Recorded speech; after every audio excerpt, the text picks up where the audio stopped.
Welcome back to Inside the District. I am Erick Allen, your Cobb County Commissioner for District 2. Today, we're going to dive deep into a critical topic that impacts communities everywhere, especially right here in Cobb. It's reducing childhood homelessness and empowering families to build self-sufficiency.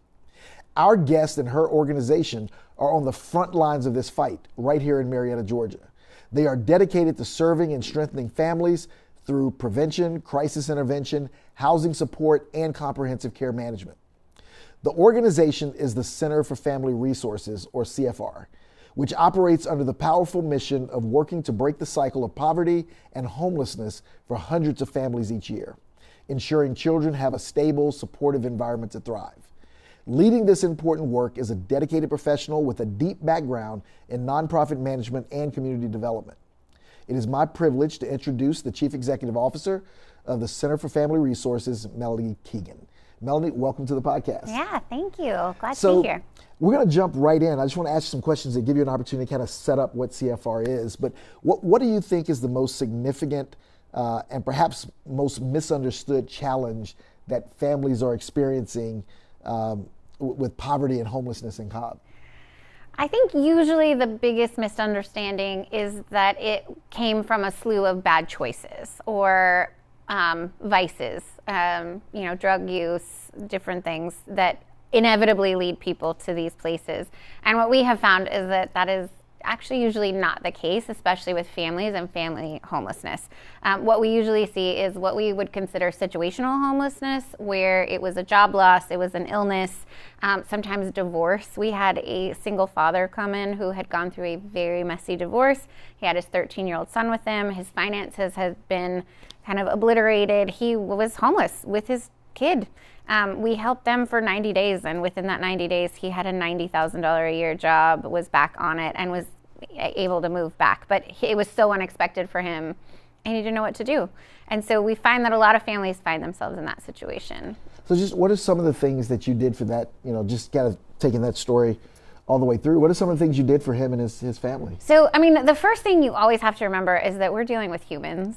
So every person who walks into our office has a different story, and they have a different way of managing through their life and their crisis and what's happening. And so everything is individualized. There is no cookie cutter. There is no consistent format that we apply to absolutely everybody, because everybody is different, and we have to be compassionate and responsive to what their situation is and what their capacity is, and what their needs are, really. And sometimes it's really basic stuff like, I need a driver's license, or I need a birth certificate for my son to be able to get back on other benefits. And in other cases, it's, I need to save up for a car, or a down payment for a house. So for him in particular, we knew that he was capable. He was just so down on himself from that situation. We just had to sit down and really talk through it. So it's kind of like goal setting when you with your teams or with your kids or any other time you've done that. You make it into small sort of measurable bites where people have the ability to see progress. Because when your problems are that big, progress feels really far. And so if you make it small and manageable and you celebrate those little tiny wins, each step gives them a little more pride and a little more power, and they kind of get back in the driver's seat, and then they are able to start making decisions and move themselves along. So for him, it was really just laying it out in those small steps, and helping him and giving him that support. So we put them in short-term housing. That's the first, right? You don't want to sleep in the car with a 13-year-old. That is scary. And it's scary with any kid, but 13-year-olds can walk away and do things that maybe are going to, set them up for failure for the rest of their life. And so we really wanted them to have a place that they could close the door on and have family conversations and be in it together as a unit. And so that was the first step. And then jobs, we work with our employment specialist through Cobb Works. That's a great partnership that we have with them.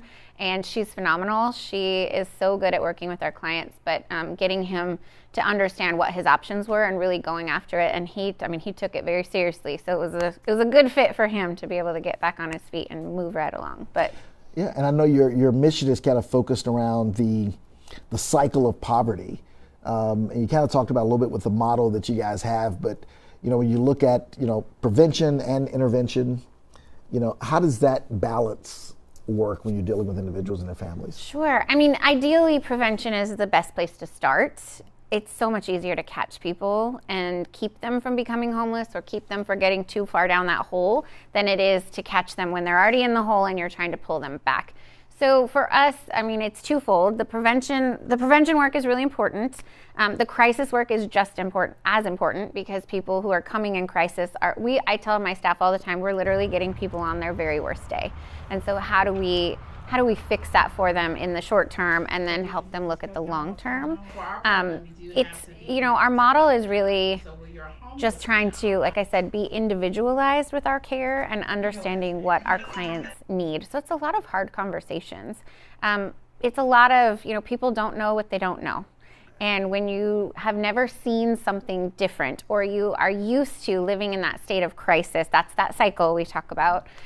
When mom was always in crisis and grandma was always in crisis, and you don't have any examples around you of what it looks like to actually plan out your life in more than 48-hour increments, that's all you do. And so most of these people are just surviving in these very small sound bites of life.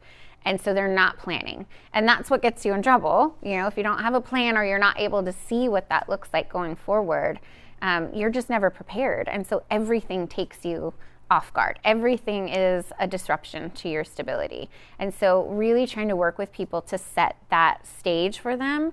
And in our world, sometimes it's really difficult to get the parents there because they've had a lifetime of it. And so we really are working to show the children something different. And that's what breaks the cycle, right? That when kids can see that there's a different way to do things and there's a different future out there and there's a different opportunity out there, even if it plants a seed when they're 10 or 11 or 15, it grows and it allows them to be open to seeing it in other avenues of their life. And so yeah, and I think people are shocked to find out how many students we have in Cobb County that are unhoused or underhoused. I mean, it's in the thousands. It's close to 2,700. According to the McKinney-Vento definition, which is just anyone who's not in a home unit of their own. So couch surfing, hotels, cars, shelters. It's close to 2,700. It's one of the highest. I think it's the second highest in the metro area.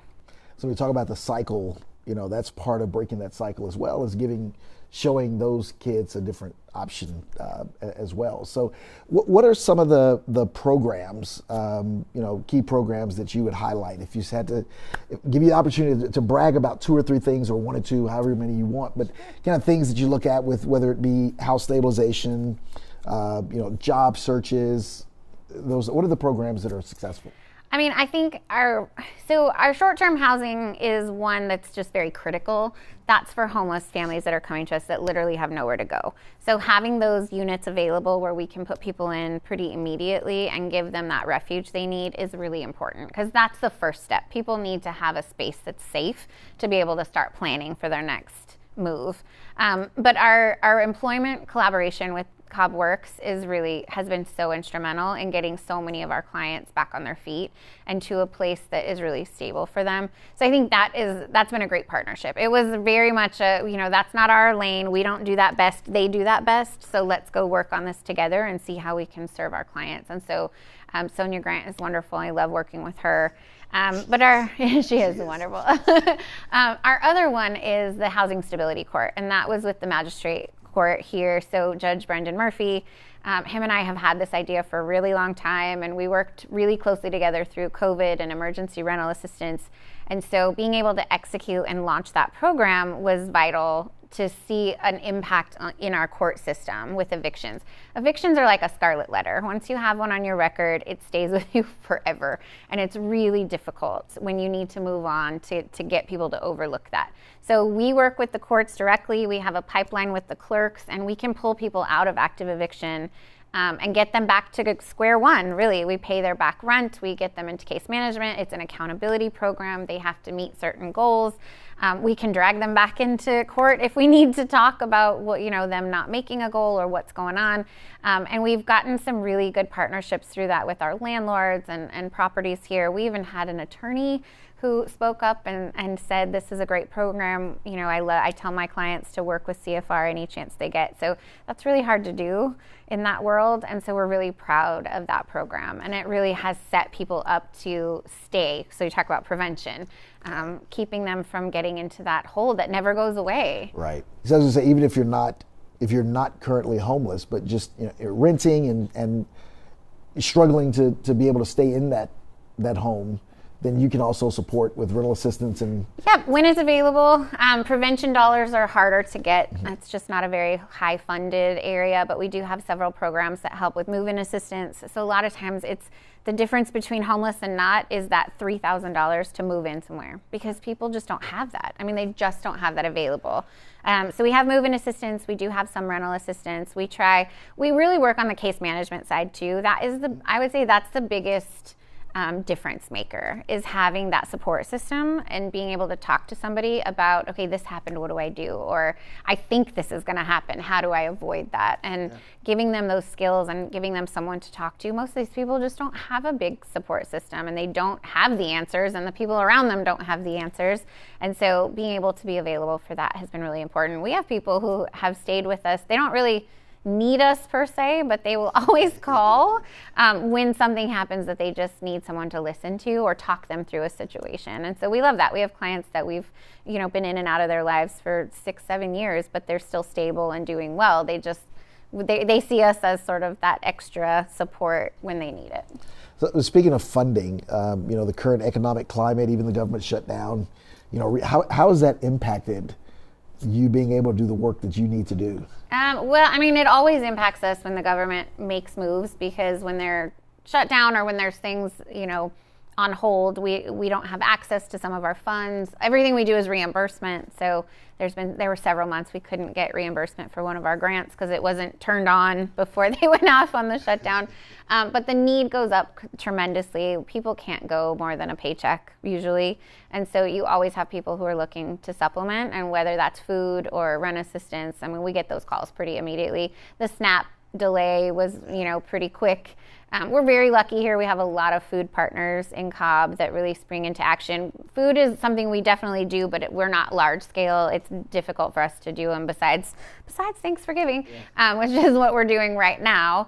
But it impacts people immediately. And then, HUD has made, when the government went back into working, HUD made the single largest fundamental change to homeless services and homeless funding that we've seen in probably 15 years. So the application cycle that all of us are in is vastly different than what we've had in the past. And it's going to have an impact. It's going to have an impact on hundreds of households and agencies that have operated under those funding streams. So we'll see some opportunity, some loss, but we're trying to make the best of it.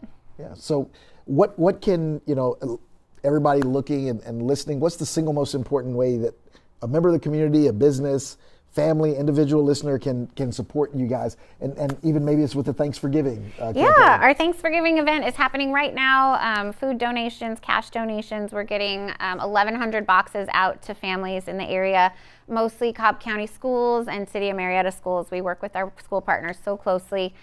So that's a big one for us right now. But I mean, really, financial support is always something we need. And volunteers to come work in our pantry and help us with our clients when we do distributions. And then understanding that not everybody that you see who's struggling is there because of their own doing or because of something really terrible they did. It might be something terrible that happened to them. And they're not all just sitting around waiting for somebody else to take care of them. A lot of these are very hardworking families and individuals. And so some compassion and grace to your neighbors that are struggling maybe more than you've ever had to. And just try to think through what that might be like if it was you in that position. And so we just ask everyone to always have some grace and compassion. But we take all the support we can, drives. We give out home goods, so we have a lot of companies that will do home drives for us or homecoming drives where they do towels and sheets and bedding. We give people clean, fresh, new bedding, dishes, pots, pans, all of that stuff. So we take a lot of that, and we're happy to work with volunteers and companies that want to get involved. I think going into Thanksgiving holiday, it's a good conversation to have about grace and to be there to give that to people. So thank you for coming in and kind of talking about the work that you all are doing. How can people listening get in touch with the organization, whether if they want to support or if they need support? Yep, both of that is on our website. So thecfr.org, www.thecfr.org. And then our office numbers and our info is all on that. And so people can call our office at any point, and get connected with a case manager or an intake person. And all of our donation opportunities and volunteer opportunities are on our website as well. So pretty easy to find us. Our social media is always active, so we always have information there as well. And you can always stop in the office too. We're there most days. Okay. And just as a leader dealing in this issue with homelessness, which we know is an issue that we're talking about a lot right now in Cobb County, what are you most hopeful about? What gives you hope that we're working through this issue? What gives me hope is that people are coming to the table to be part of the conversation. And I think acknowledgement is hard, right? It's hard to acknowledge that there are issues in a community that is so beloved and so affluent and so well organized and well structured. Sometimes it's really hard for people to say there's homelessness and there's problems and there's poverty, because it's so much easier to say, we're so great out here and everybody has these great opportunities. And I'm not saying they don't, but we have a whole subset of people in this community that struggle pretty significantly. And so acknowledging that and acknowledging that there are paths to being helpful and being supportive and to coming up with new ways and new ideas to make these things less present in our community is the first step. And so being organized and coming to the table to talk about new solutions and having organizations pop up that are getting into spaces that we haven't seen before to offer alternatives to housing and affordable housing and density and projects like that that's what gives me hope, is that we've got a lot of people paying attention for the right reasons, who really want to get involved because they really care about that population and about improving the lives of the people in all the people in this community. Yeah. Well, thank you. Thank you for the work that you do. And thank you all for joining us. I want you all to have a safe and happy Thanksgiving, and we will see you next time on Inside the District.